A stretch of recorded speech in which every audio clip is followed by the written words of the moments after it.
दोस्तों, बुढ़ापे में चैन चाहते हो तो सावन मास में रोज सुबह ये 3 पवित्र मंत्र जरूर बोलने चाहिए। दर्शक बंधु, क्या तुमने कभी सोचा है कि एक इंसान का सबसे बड़ा दुख क्या होता है? नहीं, वो गरीबी नहीं होती, ना बीमारियां, ना अपनों का साथ छूटना, बल्कि सबसे बड़ा दुख तब होता है जब बुढ़ापा आता है और उस बुढ़ापे में कोई तुम्हारा हाल पूछने वाला भी नहीं होता। जब हाथ कांपते हैं पर कोई थामने वाला नहीं होता। जब आंखों से साफ दिखाई नहीं देता पर कोई रास्ता दिखाई देने वाला नहीं होता। जब मन अंदर से चिल्ला रहा होता है पर बाहर कोई सुनने वाला नहीं होता। जीवन के अंतिम पड़ाव पर जब इंसान को शांति और सम्मान चाहिए होता है, तभी उसे सबसे ज़्यादा तिरस्कार, अकेलापन और उपेक्षा मिलती है। लेकिन तुम जानते हो कि सावन का ये महीना केवल जल चढ़ाने या व्रत रखने का नहीं, बल्कि अपने बुढ़ापे को सुंदर और शांतिपूर्ण बनाने की बुनियाद रखने का समय है। सावन मास वो पावन समय है जहाँ ब्रह्मांड की ऊर्जाएं उच्चतम स्तर पर होती हैं, जब भगवान शिव स्वयं धरती पर उतरते हैं, जब एक छोटा सा जाप, एक सच्चे हृदय से निकली हुई प्रार्थना पाप को भी बंद कर देती है। ऐसे ही 3 पवित्र मंत्र जो यदि मनुष्य हर सुबह सावन के महीने में सच्चे मन से जप ले तो उसका बुढ़ापा न केवल शांति से बीतेगा, बल्कि वे कभी किसी के सामने हाथ फैलाने को मजबूर नहीं होगा। ये मंत्र केवल मंत्र नहीं, बल्कि वह अमृत है जो तुम्हारी आत्मा को शक्तिशाली, तुम्हारे भाग्य को उज्ज्वल और तुम्हारे अंत को सम्मानपूर्वक बनाते हैं। परंतु क्या हर कोई इन मंत्रों की शक्ति को समझ पाता है? नहीं, क्योंकि लोग सावन में पूजा तो करते हैं, जल तो चढ़ाते हैं, लेकिन सच्ची भावना से जपना भूल जाते हैं और यही कारण है उनका बुढ़ापा भी एक बोझ बनकर आता है, ना कि आशीर्वाद बनकर। दर्शक बंधु, आज हम जानेंगे उन 3 पवित्र मंत्रों के बारे में जो न केवल आपके जीवन को संवार सकते हैं, बल्कि आपको ऐसा आशीर्वाद दे सकते हैं कि बुढ़ापा भी राजाओं के जैसा बीते। लेकिन आगे बढ़ने से पहले आपसे हाथ जोड़कर नहीं, सच्चे हृदय से एक विनम्र निवेदन है, थोड़ा ठहरिए और आत्मा से ये बात सुनिए। गरुड़ पुराण में कहा गया है, जो व्यक्ति धर्म, ज्ञान या कथा को अधूरी छोड़ देता है वो अनजाने में पाप का भागी बनता है, क्योंकि अधूरी कथा केवल कथा नहीं रहती, वो अधूरी आहुति के समान होती है जो यज्ञ को अपूर्ण बना देती है और पुण्य की जगह पाप में बदल जाती है। इसलिए आपसे हाथ जोड़कर निवेदन है, कृपया इस वीडियो को अंत तक अवश्य देखें, क्योंकि ये केवल एक कहानी नहीं, बल्कि जीवन के सबसे गहरे रहस्यों को उजागर करने वाली सत्य कथा है। यदि आप एक सच्चे सनातनी हैं, यदि आपके हृदय में धर्म की प्रतिभक्ति है, तो इस पवित्र प्रयास को अपना आशीर्वाद दीजिए। वीडियो को पसंद करें और हमारे चैनल आचार्य कुंदन को सब्सक्राइब करना ना भूलें। साथ ही नीचे कमेंट में पूरी श्रद्धा और भक्ति के साथ लिखिए, जय श्री कृष्ण, क्योंकि जिस स्थान पर भगवान का नाम लिया जाता है वहीं से सौभाग्य, शांति और धर्म की यात्रा प्रारंभ होती है। तो आइए अब आरंभ करते हैं आज की ये विलक्षण कथा। अरविंद ने अपनी माँ को ऊंची आवाज में पुकारते हुए कहा, माँ, नाश्ता बनने में इतनी देर क्यों हो रही है? आप थोड़ा जल्दी हाथ नहीं चला सकती क्या? आज फिर आपकी वजह से मुझे देर हो जाएगी। थोड़ी ही देर में सुमित्रा माता एक थाली में नाश्ता लेकर प्रभु का स्मरण करती हुई भोजन कक्ष की ओर आई। जैसे ही वे थाली रखने लगी, उनका पैर कुर्सी से टकराया और वे संतुलन खो बैठी। थाली नीचे गिर पड़ी। क्या माँ, कितनी बार कहा है कि मेरी किसी भी चीज़ को हाथ मत लगाया करो, लेकिन आप सुनती ही नहीं। अरविंद ने अपनी 65 वर्षीय पुण्यवती माँ को तेज स्वर में क्रोधित होकर कहा। बेटे के कठोर शब्द सुनकर सुमित्रा माता की आंखों में आंसू भर आए। उन्होंने सिर झुकाकर धीरे स्वर में कहा, बेटा, क्षमा कर देना, आगे से ऐसी भूल नहीं होगी। लेकिन अरविंद तो जैसे संवेदना से शून्य था। आपको पता है कि गुलदस्ता कितना महंगा था? क्या आंखें नहीं है आपको? देखते नहीं चल सकते? अरविंद ने अपनी माँ की बात को कठोरता से पकड़ते हुए कहा। माँ ने बस यही कहा, माफ कर देना पुत्र, अब कभी नहीं होगा। ये कहकर वे शांत भाव से वहां से चली गई। उसी समय अरविंद की पत्नी सोनाली पेट स्वर में बोली, मैं तो कब से कह रही हूँ माँ जी को किसी वृद्ध आश्रम में छोड़ाओ, लेकिन आप हो कि सुनते ही नहीं। अरविंद ने थोड़ा मुस्कुराते हुए कहा, अरे मेरी सोनाली, तुम भी कितनी सरल हो।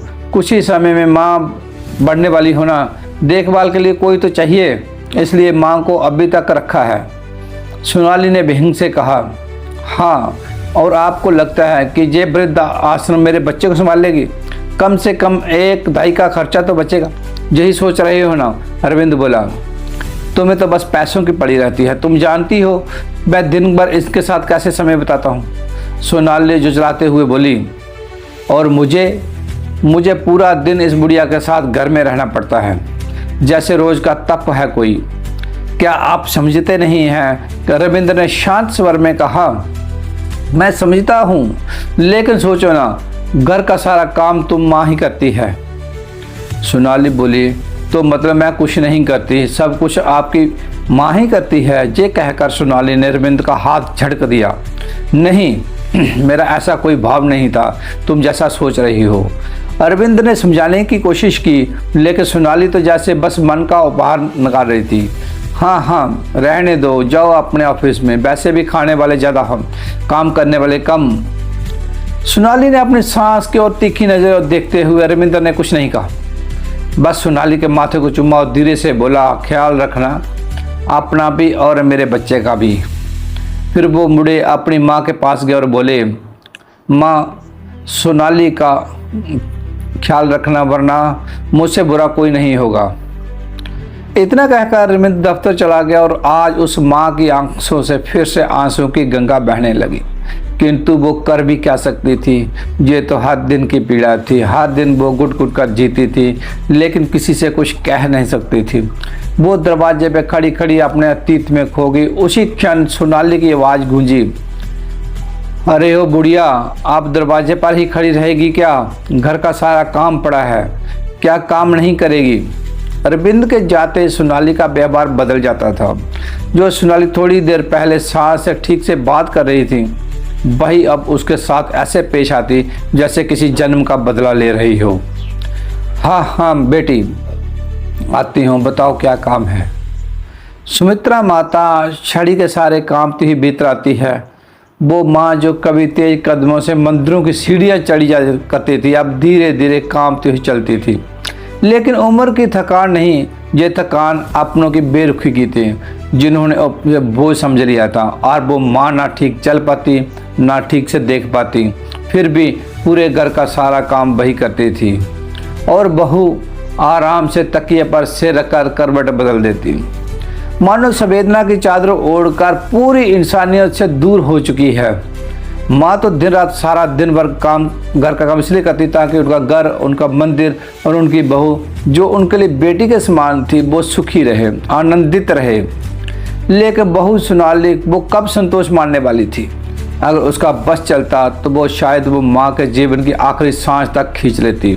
रात के बर्तन वैसे ही रखे थे, बोल कब साफ करे कि इन्हें?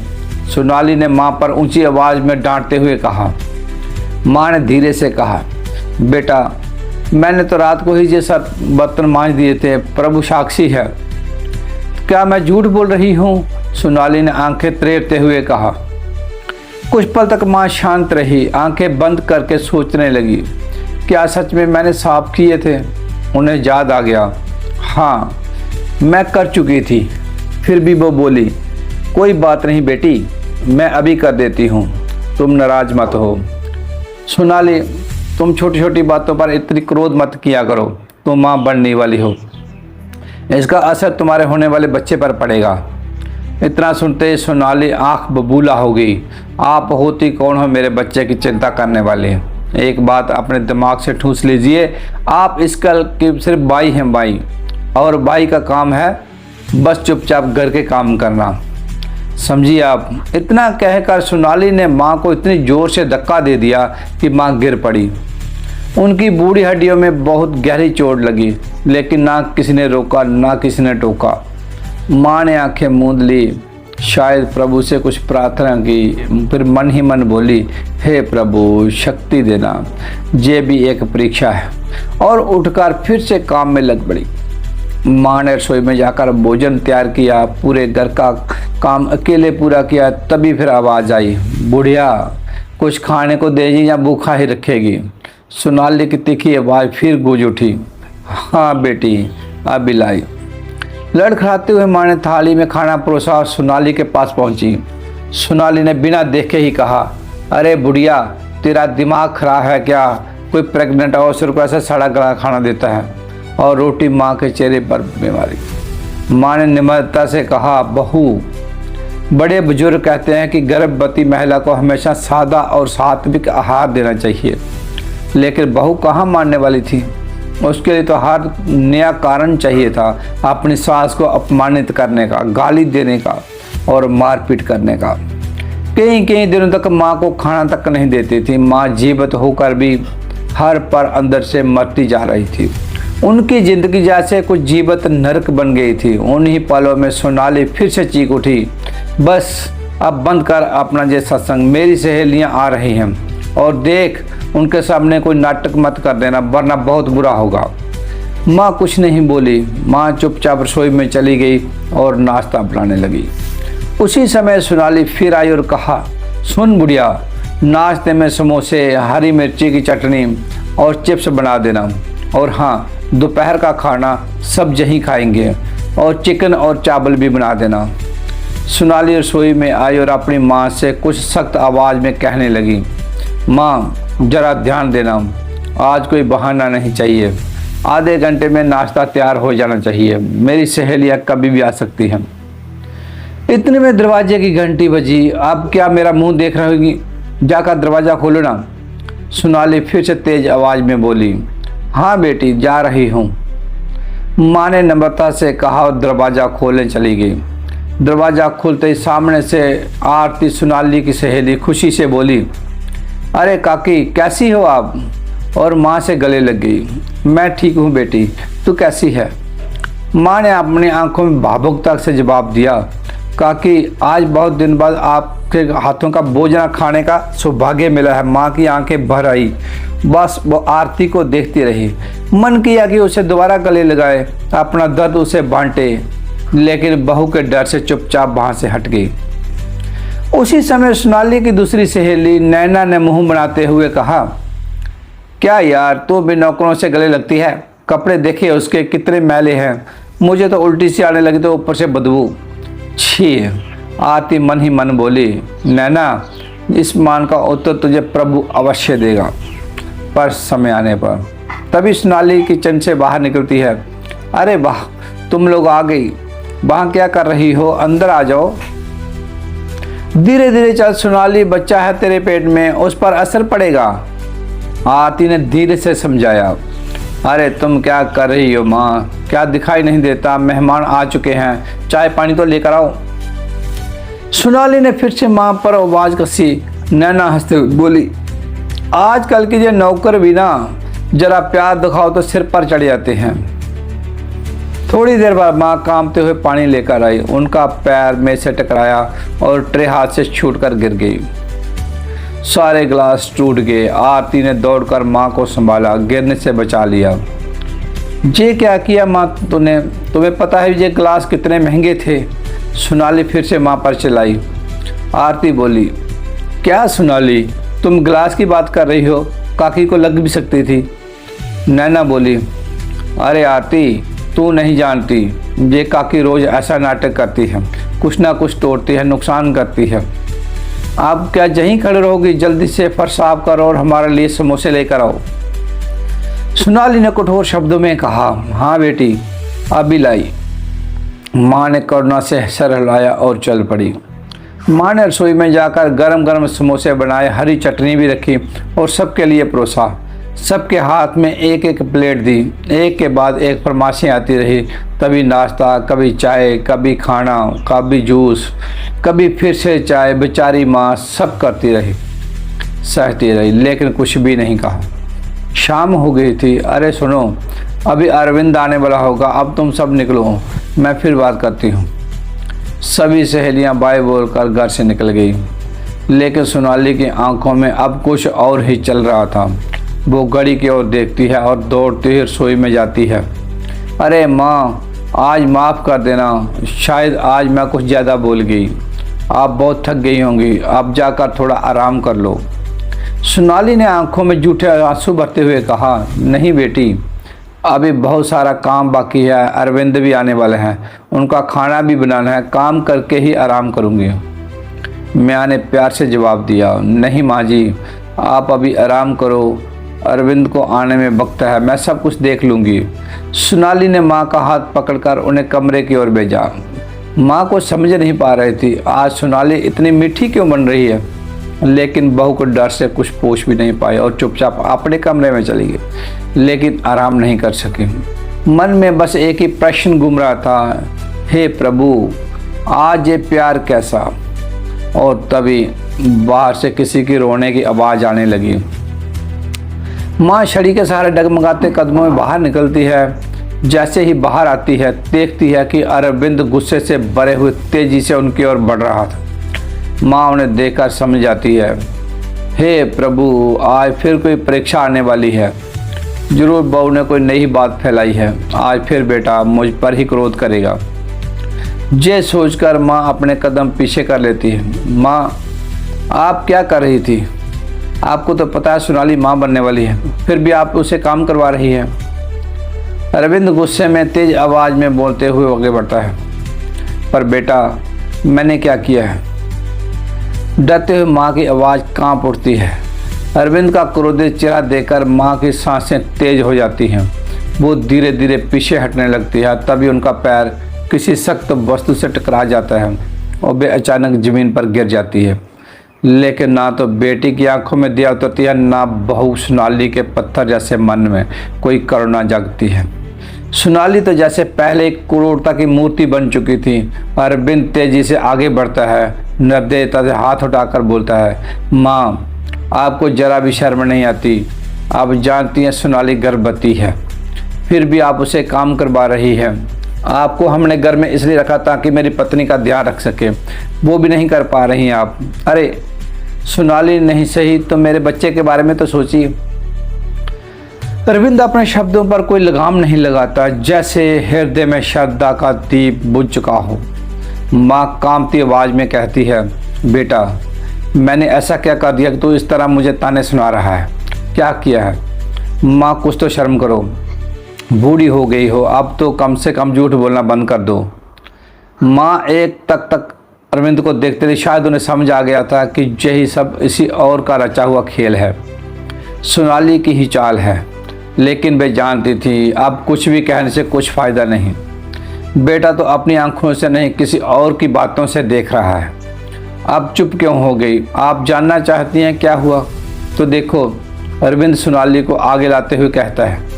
सोनाली के हाथ में पट्टी बंधी थी और उसकी आंखों में बारी बारी जूठे आंसू भरे थे, पर अंदर से चेहरे के पीछे एक क्रूर मुस्कान छिपी हुई थी। वो मुस्कान जिसे केवल पाखंड और अहंकार पहचान सकते थे। आज आपने मेरा पूरा ग्लास सेट तोड़ा था ना, आप भुगतो। और हाँ, आप मेरा नाम भी याद रखना, सोनाली। ये सोनाली किसी को नहीं छोड़ती। मैंने ठान लिया है, जब तक इस बुढ़िया को वृद्ध आश्रम नहीं भेज दो, तब तक चैन से नहीं बैठूंगी। सोनाली मन ही मन हंसती है। माँ कांपती हुई कहती है, माफ़ करना बेटा, मेरी बूढ़ी हड्डियों में दर्द था, इसलिए मैं कुछ देर के लेट गई थी। अरे वाह, आप आराम करने चली गई और सोनाली काम करे। जरा सा दर्द हुआ था, कोई प्राण तो नहीं निकल गया था ना? याद रखना माँ, अगर दोबारा ऐसी गलती की तो मुझसे बुरा कोई नहीं होगा। अरविंद ने गुस्से से कहा। वो सोनाली का हाथ पकड़कर उसे कमरे से बाहर ले गया। सोनाली मन ही मन मुस्कुरा रही थी, उसका बदला पूरा हो चुका था। बस कुछ मगरमच्छ के आंसू, थोड़ी जूठी पट्टी और थोड़ा सा अभिनय, बस इतना ही तो चाहिए था एक माँ की छवि बिगाड़ने को। अरविंद बिना कुछ सोचे समझे अपने उसी माँ को उल्हाने देता रहा जिसने जीवन भर उसको पाल पोसकर बड़ा किया। सोनाली मेरी माँ जैसी भी है, लेकिन तुम तो समझदार हो, तुम्हें क्या ज़रूरत थी काम करने की? अगर बच्चे को कुछ हो जाता तो? सोनाली बोली, ऐसे कैसे हो जाता? वैसे भी माँ हमसे बड़ी है, हमें तो उनकी बात माननी चाहिए ना। अरविंद बोला, सुनो, आपसे अगर माँ तुमसे काम कहे तो मत करना, या तो मैं कर दूंगा या माँ कर लेगी, ठीक है। मुझे बहुत ज़ोर की भूख लगी है, खाना दो, दिल में हाथ मुँह धोकर आता हूँ। अरे पर क्या हुआ, बोलो ना। सोनाली हाथ करती है और कहती है, मेरे हाथ में पट्टी बंधी है, नहीं तो मैं आपको अपने हाथों से खाना खिलाती। अरे कोई बात नहीं, माँ है ना, उनसे कह दो, वो खाना लगा देंगी। अरविंद मुस्कुराकर कहता है, माँ तो कुछ नहीं बोलेगी, माँ आप ही बोलिए ना। सोनाली बनावटी मासूमियत से कहती है, ठीक है बेटा, जाती हूँ। माँ धीरे से कहती है। अरविंद बाथरूम की ओर चला जाता है और उधर सोनाली धीमे कदमों से माँ के कमरे की ओर बढ़ती है। मन ही मन वो बहुत खुश होती है। वो हौले से मुस्कुराकर बुदबुदाती है, पागल इंसान को टमाटर की चटनी और खून में फ़र्क ही कहाँ समझाता है। फिर वो ज़ोर ज़ोर से हंसने लगती है। चलिए, आज का नाटक तो सफल रहा, अब कल के लिए कोई नया खेल सोचना होगा, लेकिन इस बुढ़िया पर कोई असर ही नहीं होता, ना जाने कैसी मिट्टी से बनी है। खैर, मैं भी कम नहीं, इससे घर से बकाल निकाले बिना चैन नहीं लूँगी। फिर वो ज़ोर से पुकारती है, ए बुढ़िया, खाना लगा दे, बहुत भूख लगी है। माँ अब कमरे के भीतर दर्द में कराती हुई सुनती है, बेटा मुझसे उठा नहीं जा रहा, शरीर बहुत दुख रहा है। अच्छा, लगता आज का नाटक काफ़ी नहीं था, रुको अरविंद को बुलाती हूँ। सोनाली गुस्से में कहती है, नहीं बेटा मत बुलाओ, मैं आ रही हूँ। बड़ी सहमी माँ धीरे से कहती है, तो जल्दी से आओ, तुम जानती हो ना मुझे गुस्सा कब आ जाता है। सोनाली चेतावनी देती है। माँ दर्द भरे शरीर को घसीटती बाहर आती है, छड़ी के सहारे रसोई तक जाती है, किसी तरह चावल का पतीला उठाती है, लेकिन पतीला उन्हें हल्का लगता है। वो नीचे रखकर उसके ऊपर रखी थाली हटाती है। पतीला एकदम खाली था। वो घबरा कर कढ़ाई में देखती है, ना सब्जी, ना दाल, ना रोटी। माँ का मन काम जाता है, आंखों में आंसू भर आते हैं। फिर वो खिड़की से बाहर देखती है, सारा खाना नीचे ज़मीन पर फेंका गया था। माँ बैठ जाती है वहीं और रसोई के फर्श पर प्रभु का नाम लेते हुए फूट फूट कर रोने लगती है। हे कैलाश, कहाँ चले गए मुझे छोड़कर, मुझे भी अपने साथ ले जाते। क्या तुम्हें मेरा ये हाल नहीं दिखता? हे प्रभु, अब नहीं जीना मुझे, अब मेरा मन इस संसार से भर चुका है। माँ अपने स्वर्गीय पति को याद करते हुए बोलती है।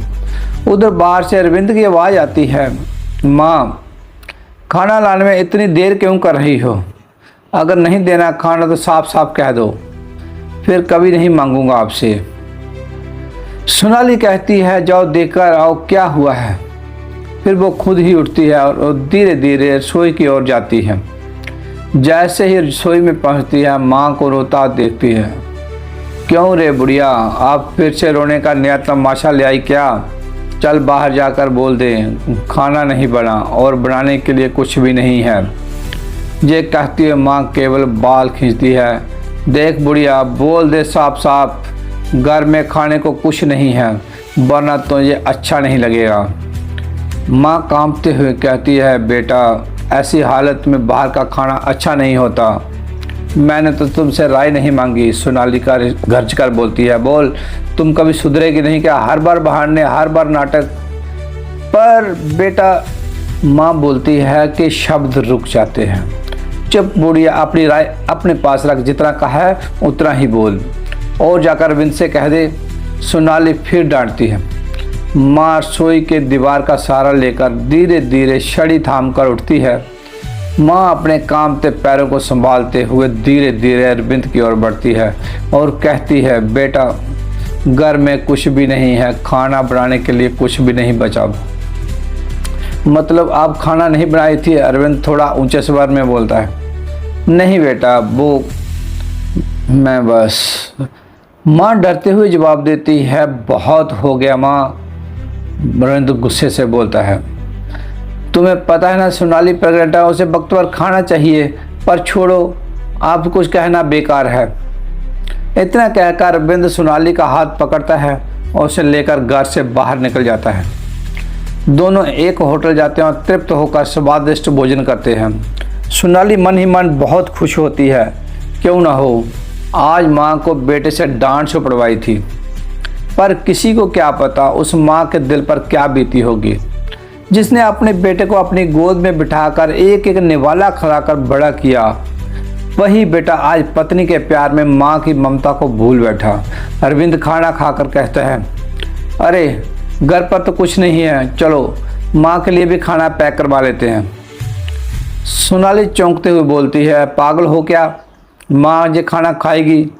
हाँ तो क्या हुआ, आपका दिमाग तो ठीक है, इतनी उम्र में अगर ये पहले खाना खा लेगी तो ये खराब हो जाएगी। पर यार मन में जो आए वही करो, तुम्हें कौन सी मेरी बात माननी है। अच्छा मेरी माँ माफ़ करो, कुछ नहीं लाना तुम्हारे लिए। ठीक है चलो, दोनों घर लौटते हैं। अरविंद दरवाजे की घंटी बजाता है और दरवाज़ा नहीं खुलता।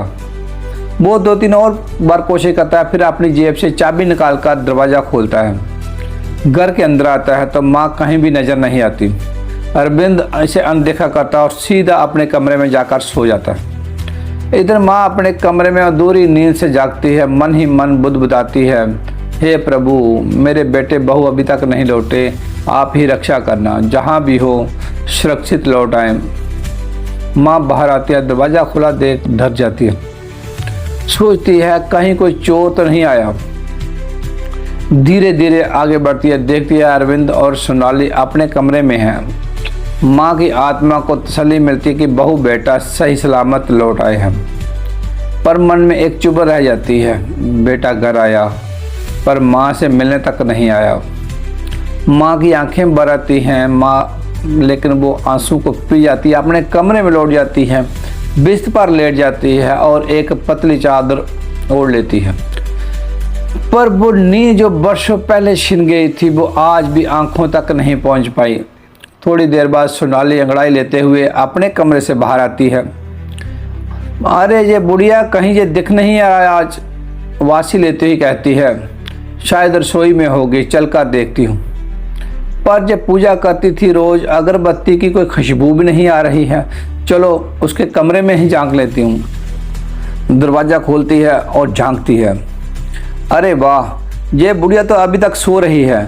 फिर वो व्यंग से बुदबुदाती है, चल सोनाली अब दिखाती है अपना कमाल।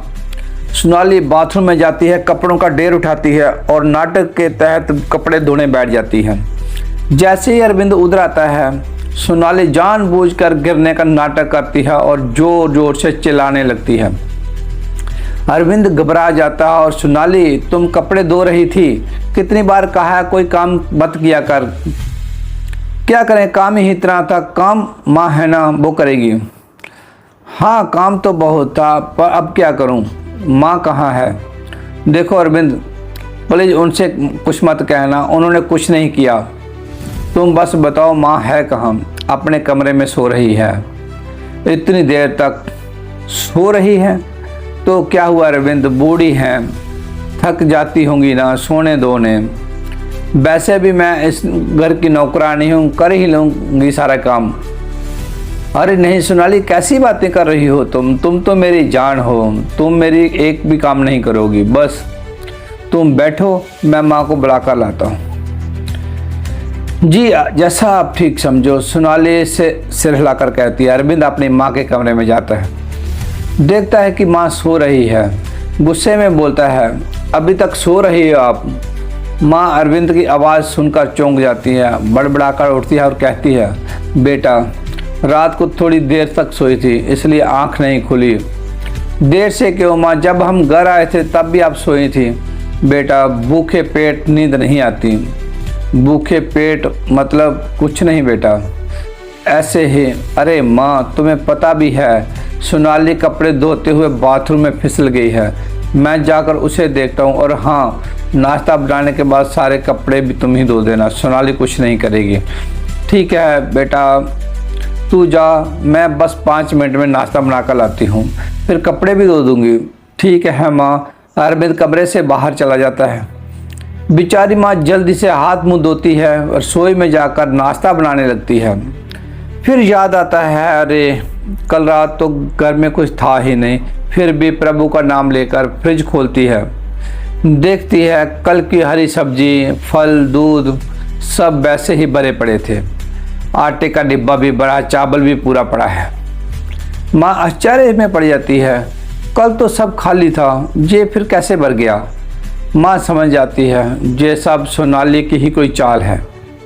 फिर भी कुछ नहीं कहती है, वो मन ही मन भगवान को याद करती है।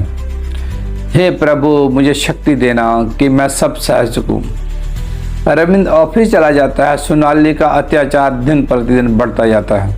हर दिन कोई नया बहाना, कोई नया झूठ, कोई नया नाटक, पर माँ बस सब सहती रहती है। समय बीता गया, माँ की हालत बेकार होती रही। बच्चे का जन्म का समय नज़दीक आ गया। सोनाली का 9वां महीना चल रहा था। एक दिन सोनाली जल्दी जल्दी सीढ़ियाँ उतर रही थी, तभी माँ ने कहा, बेटा संभल कर उतरो, वरना बच्चे को कुछ हो सकता है। इतना सुनकर सोनाली गुस्से में बोल पड़ी, अरे बुढ़िया, अच्छा नहीं बोल सकती तो मेरे बच्चे के लिए बुरा भी मत बोल। पर बेटा मैं तो बस कुछ नहीं, जल्दी से चाय बना और मेरे कमरे में ला। इतना कहकर सोनाली अपने कमरे में चली जाती है। माँ रसोई में जाकर चाय बनाने लगती है। थोड़ी देर बाद सोनाली फिर चिल्लाती है, कितना टाइम लगेगा बुढ़िया। माँ डरते हुए तेजी से सोनाली के कमरे की तरफ जाती है। देखती है सोनाली दर्द से करा रही थी। माँ भागकर उसके पास जाती है, उसे अपने सीने से लगाती है, उसके बालों को सहलाते हुए कहती है, ना बेटा ना, सब ठीक हो जाएगा, तू बस शांत हो जा, कुछ खा ले, थोड़ा विश्राम कर। माँ का दिल तो माँ जैसा ही होता है। बच्चा चाहे जितनी भी गलती कर ले, माँ कभी नाराज़ नहीं होती। माँ खुद दर्द में मर जाती, लेकिन अपने बच्चे को दर्द में नहीं देख सकती, क्योंकि लोग कहते हैं ना, माँ तो माँ होती है। सोनाली माँ के गले से बहुत रोने लगती है। आज पहली बार सोनाली माँ के गले लगी थी और उन्हें प्यार से माँ कहकर पुकारा था। नहीं माँ, कोई आया था शायद मेरे कमरे में। सोनाली डरते हुए कहती है, नहीं बेटा, कोई नहीं था, तू पानी पी ले। माँ बहुत प्यार से एक गिलास पानी उसकी ओर बढ़ाती है। सोनाली उस गिलास को कसकर पकड़ती है और एक ही सांस में पूरा पानी पी जाती है। बेटा अब तू सो जा, मैं बाकी काम निपटा कर आती हूँ। सोनाली भी माँ के साथ चलती है और वो हॉल में सोफे पर बैठ जाती है। थोड़ी देर बाद सोनाली की पीड़ा भरी आवाज़ पूरे घर में गूंज उठती है। माँ उस समय रसोई में रोटियां बना रही थी। जैसे सोनाली की चीख उनके कानों में पड़ती है, माँ दौड़कर उसके पास आती है। क्या हुआ बेटा? माँ बहुत दर्द हो रहा है। सोनाली बिस्तर पर दर्द से तड़प रही होती है। उसका 9वां महीना चल रहा था। लगता था कि डिलीवरी का समय आ गया था। बेटा लंबी लंबी सांसें लो, मैं अभी अरविंद को फ़ोन लगाती हूँ। माँ तुरंत अपने बेटे अरविंद को फ़ोन करती है। फ़ोन की घंटी बजती है। अरविंद गुस्से में फ़ोन उठाता है। माँ, घर में आपको चैन से नहीं बैठना आता क्या? बेटा वो बात ये है, माँ कुछ कहती है कि मैं मीटिंग में हूँ और दोबारा फ़ोन मत करना, कहकर अरविंद फ़ोन काट देता है। माँ की आंखें भर आती हैं, हाथ कांपने लगते हैं। इधर सोनाली का दर्द और बढ़ जाता है। माँ घबरा जाती है। तभी माँ को याद आता है सोनाली की एक सखी आरती, जो मुझसे छिप छिप कर मिलने आती थी। माँ तुरंत आरती को फ़ोन लगाती है। पहली बार में आरती फ़ोन नहीं उठाती। माँ फिर कॉल करती है, हाँ काकी कैसी हो आप? आरती फ़ोन उठाते ही बोलती है, बेटा जल्दी से मेरे घर आ जा। माँ की आवाज़ कांप रही होती है। क्या हुआ काकी, सब ठीक तो है ना? हाँ बेटा, पर सोनाली का बच्चा आने वाला है, वो बहुत दर्द में है बेटा। अरे वाह काकी, बच्चा आ रहा है, आप बिल्कुल चिंता मत कीजिए, मैं अभी गाड़ी लेकर आ रही हूँ। हाँ बेटा जल्दी से आ जाओ। सोनाली की हालत देखी नहीं जा रही। आती हूँ काकी। आरती केवल 15 मिनट में पहुँच जाती है। माँ और आरती दोनों मिलकर सोनाली को गाड़ी में बैठाती हैं। अब आरती गाड़ी लेकर हॉस्पिटल की ओर निकल जाती है। रास्ता लंबा था, लगभग 1 घंटा लग जाता है। सोनाली का दर्द अब असहनीय हो चुका था। हॉस्पिटल पहुंचते ही आरती जल्दी से गाड़ी से उतरती है, स्टाफ से बात करती है और सोनाली को तुरंत अंदर ले जाती है। अब माँ की जान में जान आती है। चलो काकी हम समय पर पहुंच गए, अब आप थोड़ा बैठ जाओ, आपने बहुत मेहनत की है, अब कुछ देर आराम कर लो। बेटा अब आराम तो तभी मिलेगा जब मेरी पोती का प्यारा सा मुख देखूंगी। अरे काकी पोता क्यों नहीं, अगर पोती आई तो घर में साक्षात लक्ष्मी आ जाएगी बेटा। आरती मुस्कुराकर बोलती है। अच्छा काकी आप बैठो, मैं आपके लिए पानी लाती हूँ। आरती वहीं पास के बेंच पर माँ को बड़े प्यार से बिठा देती है और पानी लेने चली जाती है। वापस आकर कहती है कि लीजिए काकी पानी और जो गर्मा गर्म चाय और साथ में गर्मा गर्म कचौरी भी। अरे बेटा इतना सब लाने की क्या ज़रूरत थी? ज़रूरत क्यों नहीं थी, मैं तो खुद सुबह से भूखी हूँ, मेरा पेट कब से कुछ मांग रहा है। अच्छा ठीक है अब खा ले, तू भी खा। रुको काकी आज मैं अपने हाथों से पहला निवाला खिलाऊंगी। कहते हुए आरती माँ के मुंह में पहला निवाला बड़े प्रेम से डालती है। आरती के प्रेम को देखकर माँ की आंखें भर आती हैं। वो आरती को अपने गले से लगाकर जी भर के आशीर्वाद देती है। थोड़ी देर बाद डॉक्टर साहब बाहर आते हैं। माँ हड़बड़ाकर खड़ी हो जाती है। मुबारक हो माँ, पोता हुआ है। डॉक्टर साहब मुस्कुरा कर कहते हैं। माँ की आंखों में खुशी की लहर दौड़ आती है। अरे वाह काकी आप तो दादी बन गई और मैं तू बुआ। आरती हंसते हुए कहती है। उससे बोलने से पहले ही माँ हंसते हुए कहती है, पगली अरविंद को बताया माँ आपने? आरती पूछती है। माँ कुछ नहीं बोलती। क्या हुआ काकी, बताया नहीं? आरती फिर से पूछती है। तब माँ धीमी आवाज़ में पूरी बात बता देती है। क्या अरविंद ने ऐसा किया? आरती चौंकते हुए कहती है। मैं अभी उसे फ़ोन करती हूँ। नहीं बेटा रहने दे, कोई बात नहीं, मुझे तो आप सब सहने की आदत हो गई है। उधर अरविंद अपने ऑफिस में बड़बड़ाते हुए कहता है, जे आरती क्यों फ़ोन कर रही है, ज़रूर कोई बकवास करेगी, अब नहीं उठाया तो बार बार करेगी। फ़ोन उठाकर कहता है, हेलो क्या है, कहाँ हो तुम? ऑफिस में? क्यों, क्या हुआ? अरे तुम भी कमाल हो यार। काकी मतलब माँ, क्या लगा रखा है? हाँ नहीं उठाया था फ़ोन उनका, हर वक्त फालतू की बातें करती रहती है, हमेशा सोनाली को उल्टा सीधा बोलती रहती है। अरे वो प्रेग्नेंट थी, फिर भी मेरे जाते ही सारा काम उस पर डाल देती है। आरती कुछ बोलती इससे पहले ही अरविंद कहता है, बस चुप रहो, तुम्हारी बीवी हॉस्पिटल में है और माँ सिर्फ इसलिए फ़ोन कर रही थी कि तुम इस वक्त अपनी पत्नी के साथ रहो, लेकिन नहीं, तुमने कभी माँ की बात सुनी ही नहीं। बहुत खूब, क्या कहा? सोनाली हॉस्पिटल में है? अरविंद चौंकता है। क्या हुआ उसे? बेटा हुआ है। तुम बाप बन के, भगवान से दुआ है तुम्हारे जैसा ना बने। इतना कहकर आरती फ़ोन रख देती है। क्या कहा उसने? माँ पूछती है। क्या कहेगी, आ रहा हूँ। अरविंद कहता है, चलो बेटा सब ठीक है। माँ मुस्कुरा कर कहती है, तब तक क्यों ना बच्चे को देख लें। आरती खुशी से कहती है, हाँ बेटा चलो। दोनों अंदर जाते हैं। सोनाली अभी बेहोश होती है। सामने पालने में बच्चा झूल रहा होता है। बच्चे को देखकर माँ का हृदय खुशी से नाच उठता है। माँ उसे गोद में लेने को हाथ बढ़ाती है। तभी अरविंद अंदर आता है और झट से बच्चे को अपनी गोद में ले लेता है। माँ एक तक अरविंद को देखती रह जाती है। अरविंद, माँ बच्चा उठाने ही वाली थी, तुमने क्यों अचानक उठा लिया? आरती पूछती है। बच्चा मेरा है तो सबसे पहले गोद में भी मैं लूँगा।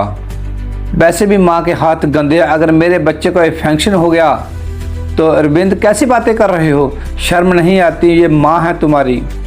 हे भगवान कैसा पुत्र बनाया तूने, आरती मन ही मन कहती है। उसी वक्त बच्चा अरविंद के गोद में से सुसु कर देता है। सही हुआ, आरती मुस्कुराते हुए कहती है और बच्चे को गोद में लेने के लिए हाथ बढ़ाती है। रुकिए, बच्चे को आप मत लीजिए। सोनाली होश में आते ही बोलती है। सोनाली ऐसे क्यों बोल रही हो?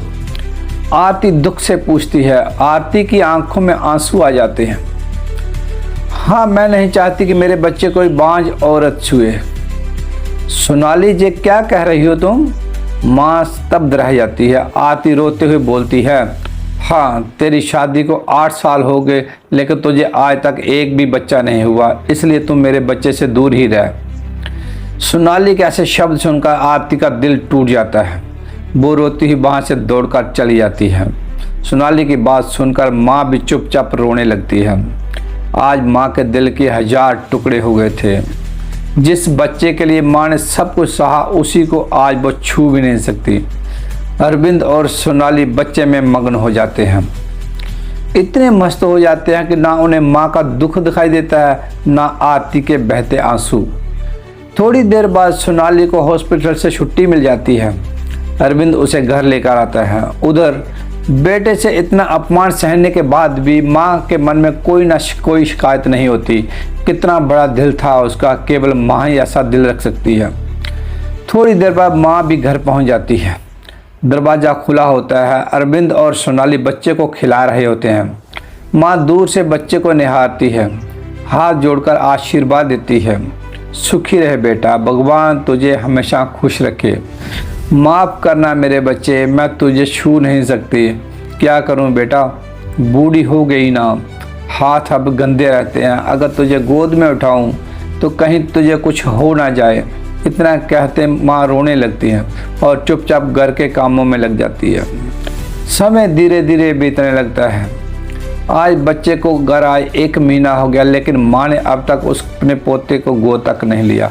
एक दिन अरविंद कहता है, माँ कल मेरे बेटे का नामकरण है, सारी तैयारी समय से कर देना, किसी चीज़ में कमी ना रहे। माँ मुस्कुराकर कहती है, ठीक है बेटा, तू चिंता मत कर, सब हो जाएगा। तभी सोनाली अपने कमरे से आवाज़ लगाती है, अरविंद सुनो जरा। अरविंद दौड़ते कमरे की ओर जाता है। हाँ क्या हुआ? क्या बताऊँ तुम्हें? सोनाली गुस्से में कहती है, तुम्हें हमारे बच्चे की कोई फिक्र है भी या नहीं? ऐसे क्यों बोल रही हो? क्यों बोल रही हो? सब जानते हुए अनजान क्यों बनते हो? अरे बाबा, हुआ क्या है? कितनी बार कहा है अपनी माँ को वृद्धा आश्रम छोड़ा, अब तो बच्चा भी हो गया है। क्यों? क्या माँ ने फिर कुछ किया? तुम्हारी माँ बार बार मेरे बच्चे के छूने की कोशिश करती है। कल को अगर बच्चे को कुछ हो गया तो याद रखना अरविंद, मैं उसी दिन ये घर छोड़ दूंगी। तुम इतनी चिंता क्यों करती हो? बस एक दिन की बात है। मतलब ये कि कल की पूजा के बाद माँ को वृद्ध आश्रम छोड़ाऊंगा। कल के बाद क्यों? आज की क्यों नहीं? अरे पूजा की इतनी तैयारी करनी है, तुम अकेले कैसे करोगी? कल जब लोग आएंगे तो माँ के बारे में पूछेंगे भी ना कल ना परसों, फिर कब? अरविंद आश्चर्य से पूछता है। जब कल शाम को पूजा खत्म हो जाएगी तो माँ को रखने का कोई मतलब नहीं। कल शाम को ही उन्हें वृद्ध आश्रम छोड़ाऊंगा। अच्छा ठीक है, मेरी माँ जैसी तुम कहो। अरविंद ये कहते हुए सोनाली को गले लगा लेता है। उधर माँ कल की पूजा की तैयारी में जुटी हुई होती है।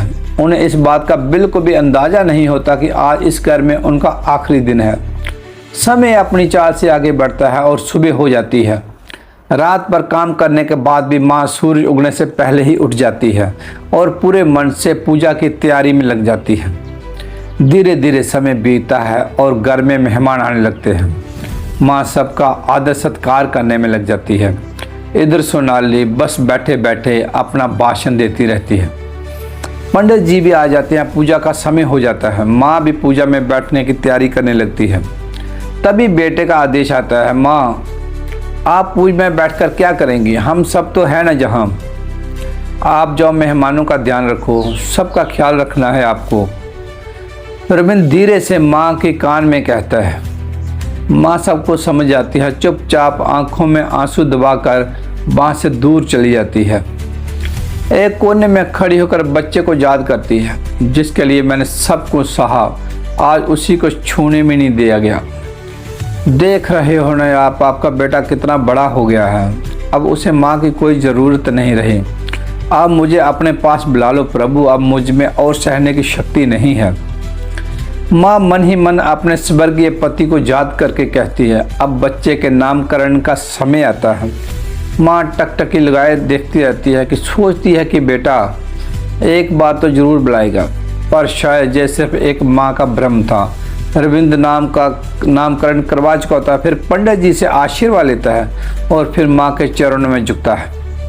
जैसे ही माँ के पैर छूता है, माँ अपने आप को रोक नहीं पाती और फूट फूट कर रो पड़ती है। क्या नाटक है माँ? अरविंद दांत बीचते हुए कहता, ऐसे क्यों रो रही हो? क्या तुम सबके सामने ये दिखाना चाहती हो कि हम तुम्हारा ध्यान नहीं रखते? क्या तुम सबके सामने हमारी बदनामी करना चाहती हो? नहीं बेटा, नहीं, मैं तो बहुत खुश हूँ, सदा सुखी रहे तू। माँ रोते हुए बस इतना ही कहती है और अपने कमरे में चली जाती है। सोनाली पीछे से बोलती है, मैंने तो पहले ही कहा था उन्हें वृद्ध आश्रम छोड़ आओ, लेकिन तुम थे कि सुनते ही नहीं। अब देखो, सबके सामने कर दिया ना नाटक। अब आया तुम्हारा दिल ठिकाने। सोनाली गुस्से में तिल मिलाती हुई बच्चे को लेकर अपने कमरे में चली जाती है। धीरे धीरे कर सभी मेहमान चले जाते हैं और शाम हो जाती है। सोनाली के कहे अनुसार अरविंद अपनी माँ को वृद्ध आश्रम छोड़ने के लिए उनके कमरे में जाता है। माँ, आपको लेकर कहीं जाना है, चलिए। अरविंद कमरे में प्रवेश करते ही कहता है, पर बेटा कहाँ? माँ आश्चर्य से पूछती है। जिस घर को माँ ने एक एक ईंट जोड़कर अपने खून पसीने की कमाई से बनाया था, आज उसी घर को वो हमेशा के लिए छोड़ रही थी। माँ बड़े इस बात से अनजान थी, पर माँ का दिल तो सब जानता है। बेटे की आंखें, उसका स्वर, सब कुछ माँ पढ़ लेती है। माँ चुपचाप बिना कुछ सवाल किए उस घर से निकल जाती है। बाहर खड़ी गाड़ी में बैठ जाती है और रास्ते में मन ही मन भगवान से प्रार्थना करती है, हे मेरे मालिक, हे मेरे राम, तुझसे बस एक विनती है, आज मुझे गलत साबित कर देना। शायद मेरा बेटा मुझे कहीं और ले जा रहा हो, लेकिन समय किसी की नहीं सुनता। कुछ ही देर में गाड़ी वृद्ध आश्रम के गेट पर रुक जाती है। सामने लगे बोर्ड को देखकर माँ भीतर से टूट जाती है।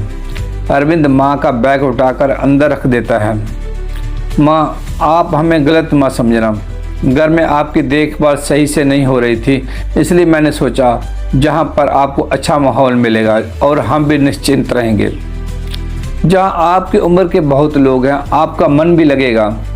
अरविंद माँ के पैर छूता है और बाहर निकल जाता है। माँ कांपते हुए हाथों से आशीर्वाद देती है और अरविंद की आंखें भर आती हैं, लेकिन वो पीछे मुड़कर नहीं देखता, सीधा चला जाता है। समय बीतने लगता है। सोनाली और भी जिद्दी और कठोर होती जाती है।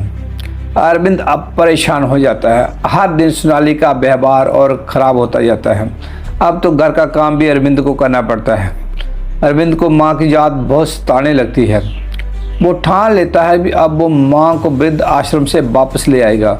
वो सोनाली को बिना बताए वृद्ध आश्रम के लिए निकल पड़ता है। मन में कई सपने होते हैं, माँ आएंगी तो मैं उन्हें गले लगाऊंगा, उनके पैर दबाऊंगा, बच्चे को गोद में दूंगा, उनका हर सपना पूरा करूंगा। हजारों भाव मन में चलते हैं। जैसे ही आश्रम पहुंचता है, अरविंद अंदर जाता है और माँ को ढूंढने लगता है। क्या हुआ बेटा, किसे ढूंढ रहे हो? एक वृद्धा पूछती है। अम्मा, मैं अपनी माँ को ढूंढ रहा हूँ, सावित्री देवी, मेरी माँ। अरविंद रोते हुए कहता है। तुम अरविंद हो? वो वृद्धा चौंक के पूछती है। हाँ जी अम्मा, मैं अरविंद हूँ। आप मेरी माँ को जानती हैं? बेटा, तुम बहुत देर कर चुके हो, अब तुम्हारी माँ इस दुनिया में नहीं रही। क्या?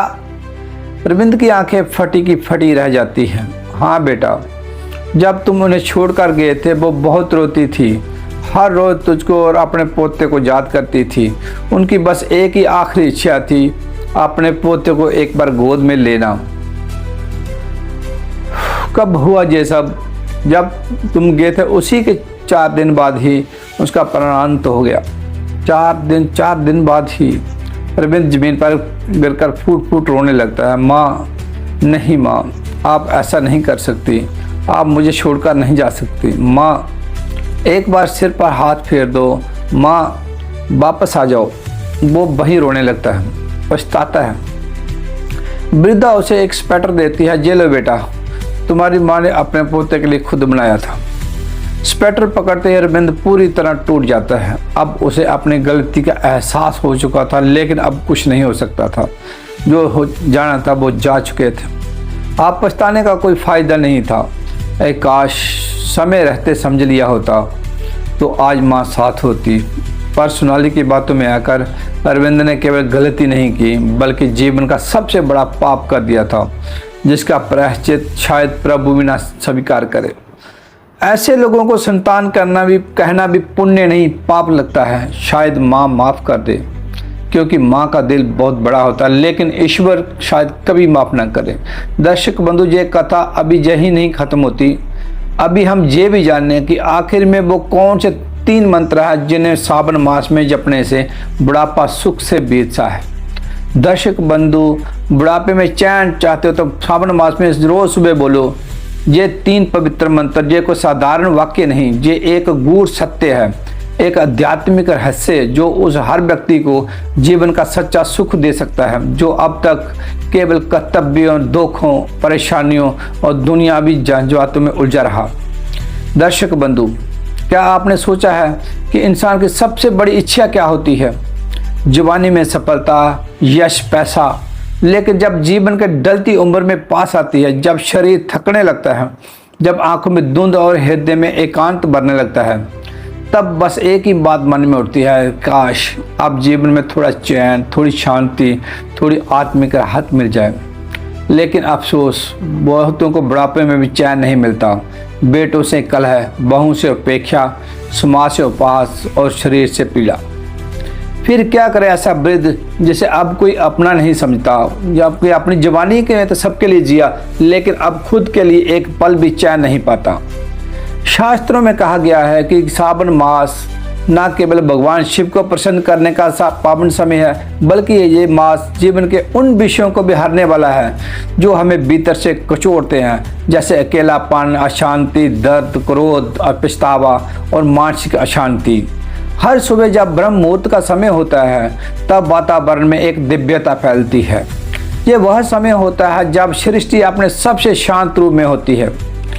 अगर इस समय हम पवित्र मंत्रों का उच्चारण करें, न केवल हमारे कर्मों के दोष दूर होते हैं, बल्कि हमारे मन, मस्तिष्क और आत्मा को एक नया प्रकाश मिलता है।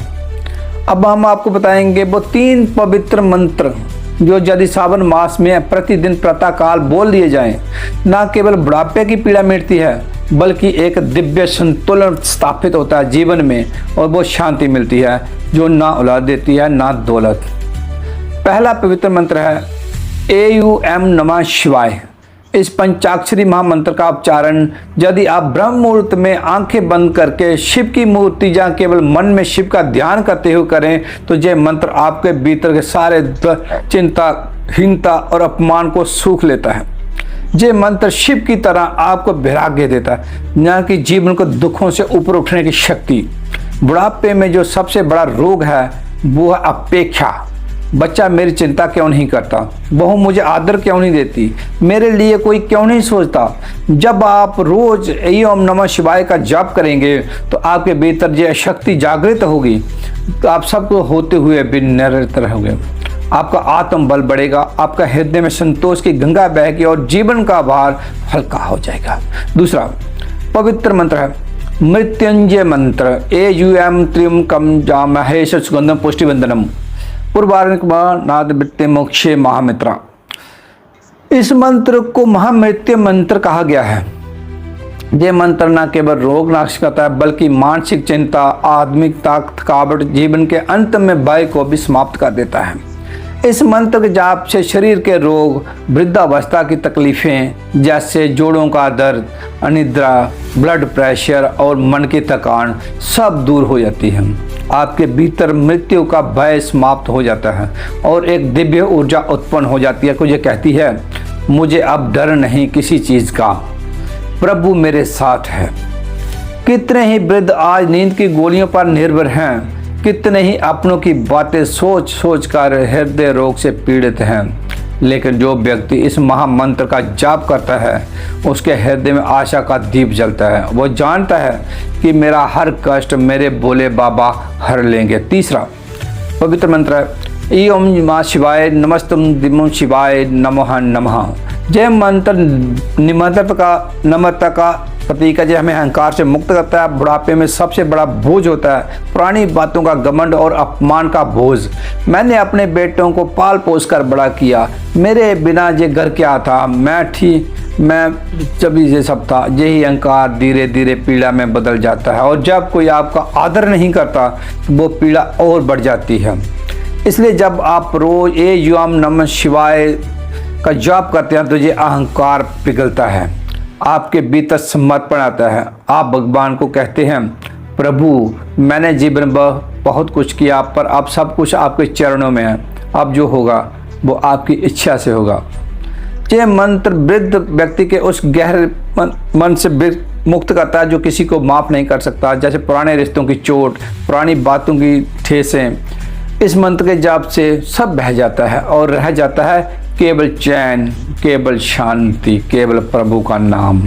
तो प्यारे दर्शक बंधु, अगर आप बुढ़ापे में वास्तविक शांति चाहते हैं, अगर आप चाहते हैं कि आपके भीतर का डर, अकेलापन, दुख, रोग, अपमान सब दूर हो जाए, तो सावन मास के प्रत्येक दिन ब्रह्म मुहूर्त में केवल 15 से 20 मिनट इन 3 पवित्र मंत्रों का जाप कीजिए।